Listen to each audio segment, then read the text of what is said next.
With Sportster S, we knew we could put the sport back in Sportster. This motorcycle rides exactly the way that it looks. It's insane. The design was intended to push the limits. The acceleration, just an absolutely exhilarating feel. Revolution Max, unlimited amounts of horsepower and torque right at the twist of a throttle.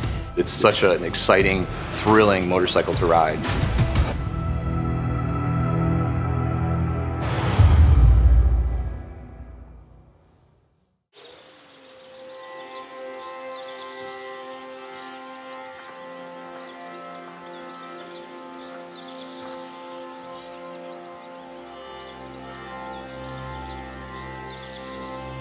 Jochen, I understand that you're in Scotland, and just wanted to welcome you to my country. I hope you have an amazing time there. There are some of the best riding roads in the world in Scotland, and so I hope you've got your Harley with you and that you're going to get some miles done out on the roads. Really have a great time, and welcome to Scotland.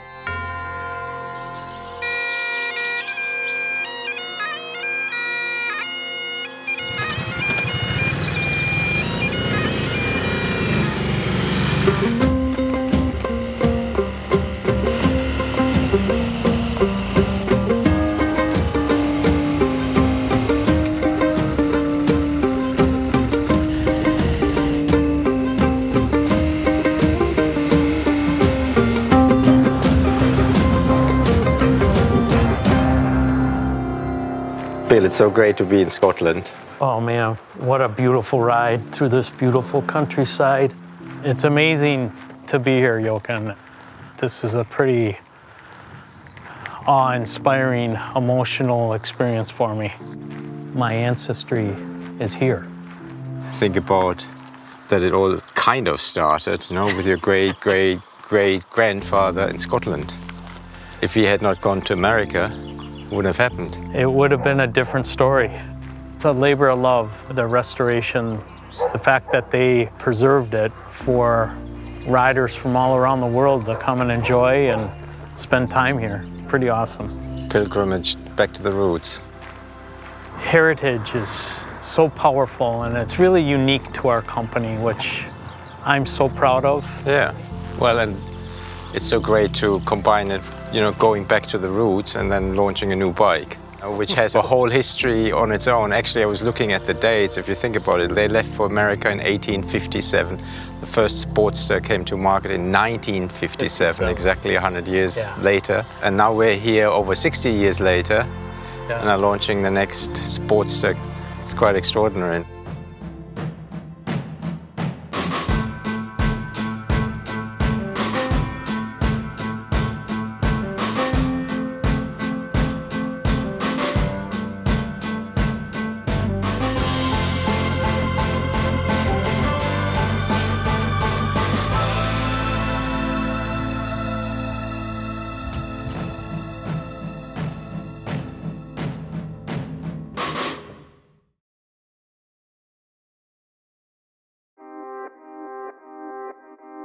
In the late 50s, when Sportster was born, it was considered a giant killer. It was a super bike.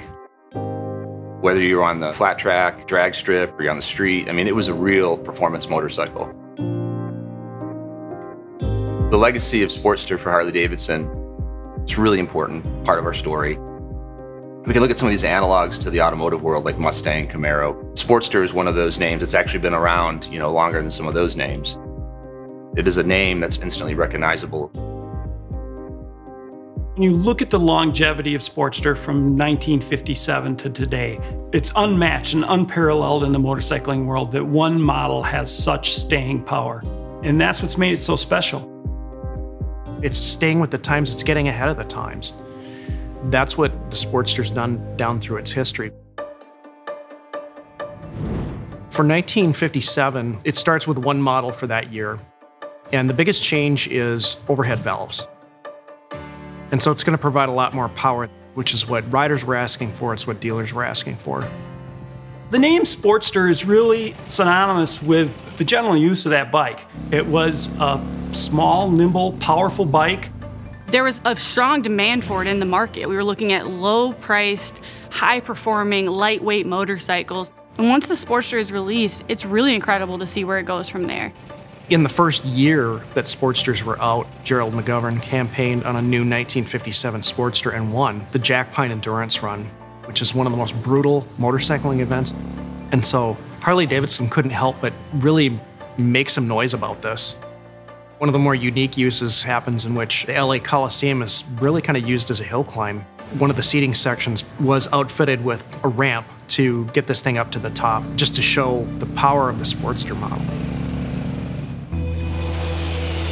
One of the most important things about the Sportster engine was how versatile it was. You could literally take this engine, you could put it in a road bike, you could put it in a Daytona racer bike, you could put it in scrambles or flat track racing, you could put it in a hill climb, you could put it in a land speed record bike.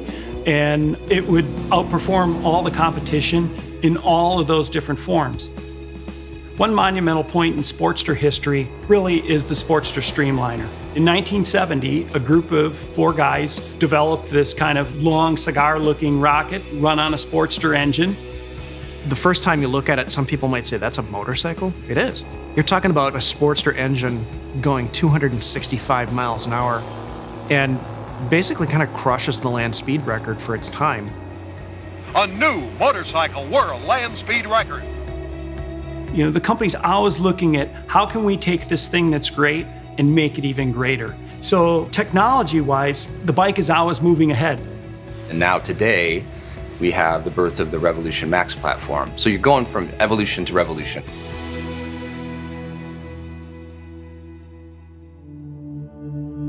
With Sportster S, we knew we could put the sport back in Sportster because it's time. We knew we had the engineering prowess to do it with the RevMax powertrain. The birth of this architecture, it's really knocked down a bunch of fences that we had. Kind of untied our hands in terms of what we can do with form factor, what we can do with performance. You put the right people in the room and you get the right feedback from the customers. You know, you get the right kind of technology and the right kind of thinking, the right kind of mindset. Keep the soul in all the decisions and you get motorcycles like this that push all the boundaries and deliver that Harley-Davidson experience. Knowing that we had this opportunity to, think about, well, what is the next generation of Sportster like? Our designers, they go to work. They begin to create all kinds of, wild spectrums from staying safe to the traditional to the extremes. We wanted to make sure the first one was wild. It was going to kind of turn heads. We're going to challenge our internal standards. The design team just said, well, let's just turn the dials up to 11. The design was intended to push the limits of what people think when they hear the term Sportster. How can we really push everything about this to be as irrational and cool as possible? Anything that's easy isn't as rewarding. We had a lot of freedom.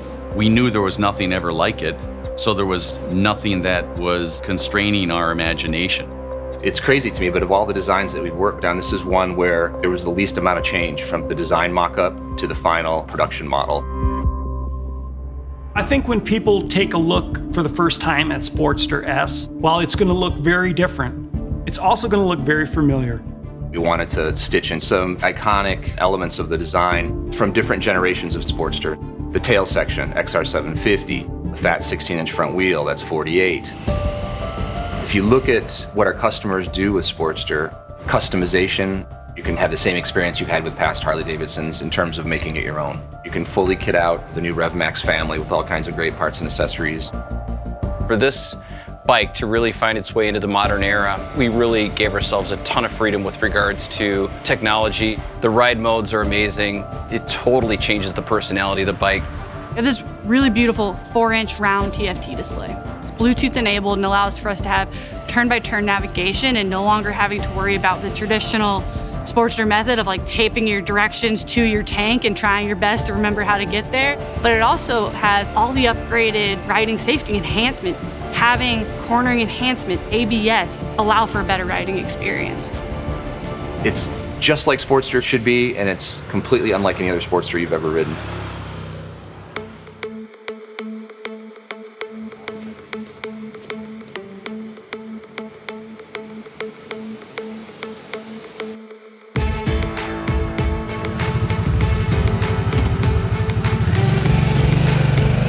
This motorcycle rides exactly the way that it looks.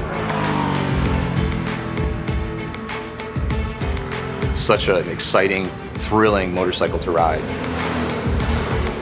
If the 57 Sportster was a giant killer, then this is an apex predator. I mean, this thing is the ultimate evolution of Sportster. This will surprise a lot of people out on the street at just how competitive this motorcycle is in some of these performance metrics. It's just pissed off and ready to wreak havoc. Just an absolutely exhilarating feel. We tuned the delivered performance to be more torque-based. So stoplight to stoplight, you're gonna be able to crank it and beat your buddy to the next one. There's just so much to unpack in terms of what the bike delivers from a performance standpoint. 121 horsepower. 94 foot-pounds of torque, 12-to-1 compression ratio, and a peak RPM of 9,500. 500 pounds, which feels just incredibly light, maneuverable on the road. Every ounce of power is just a whole lot of fun.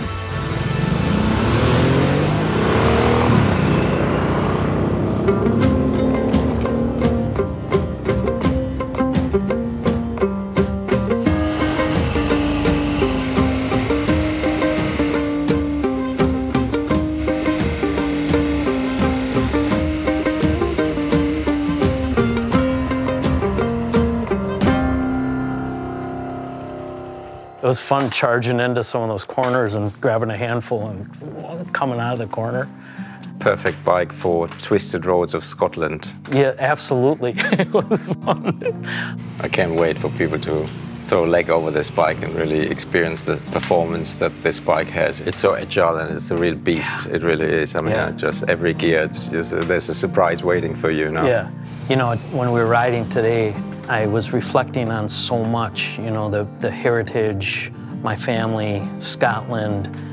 But what I'm really reflecting on now, after getting off that motorcycle, is, you know, we're in exciting times for Harley-Davidson. The Revolution Max 1250 and the new Sportster, and what's to come, it's very, very exciting. Well, it was a great day. It was great to experience it with you, the history of your ancestors, a new bike, and I think it's time to have a whiskey now. I love that.